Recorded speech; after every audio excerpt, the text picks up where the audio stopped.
قبل كم يوم شرحت لكم عن امرأة عمرها 33 سنة، وزنها 102، وكانت عندها مشاكل كثيرة، وكانت تخاف تتحرك وتخاف تقوي وتخاف كذا، وعانينا وياها هواية إلى أن شجعناها ووقفت على حيلها، ووصلنا بالجلسة 12 كل شيء ماكو، انتهى، الآلام كلها راحت. هسه خلصنا احنا 12 جلسة، ايش راح يجي وراها؟ فالامرأة كانت متضايقة، والله أني متضايقة وكذا وما شنو، يابا ليش؟ ما لي واهس ألعب رياضة وكذا وما أدري شنو، أنا أريد أجي وهنا أطيب وأروح أعيش حياتي أطيب. ماكو هيج فيلم إخوان. جسم الإنسان متحرك، بما أنه متحرك إذا معرض إلى الإشكال أو الألم أو الصدمة أو الوقعة أو الزحفة أو الكذا في أي لحظة. إذا جسمك معرض للخطر في أي لحظة. أنت لازم تكون متهيئ إلى أي شيء يواجهك، مرض، وقعة، كذا، أي شيء.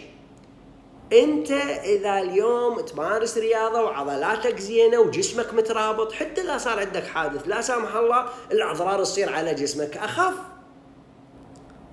أنت ذا اليوم جسمك زين، المطاولة مالتك بالعمل، الطول، نومك يصير مريح، جسمك يصير مريح.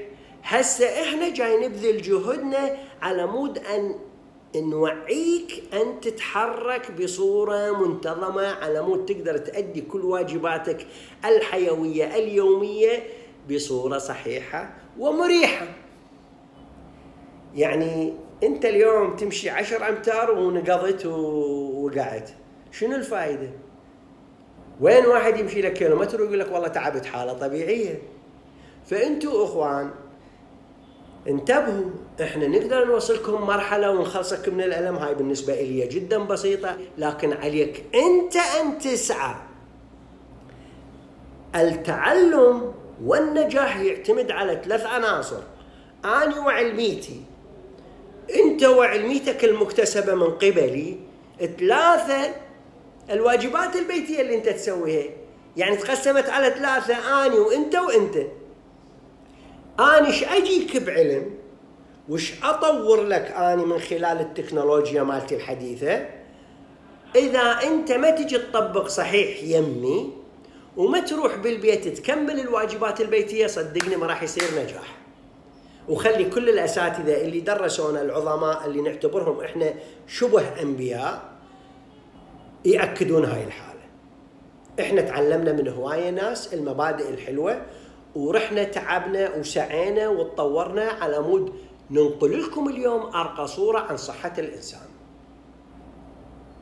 فأنت حاول تبذل جهد وتسعى، لأنه تنظيم جسمك من خلال الحركة راح يقوم لك الصحة ويقوم لك العمود الفقري ويحمي لك مفاصلك كلها، ويحمي لك القلب، يحمي لك الدماغ. يعني أنت من خلال الحركة راح تطور سعادتك وحالتك النفسية والجسدية.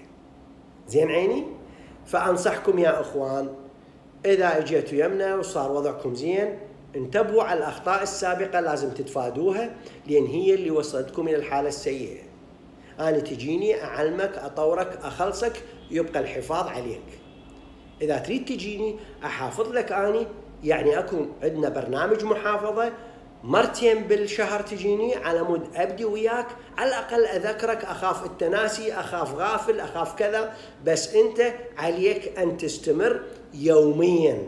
مثل ما تاكل وتشرب لازم تقوم تتحرك. نقطة راس سطر. تقبلوا تحياتي وفائق احترامي وتقديري، أخوكم عدنان السمار.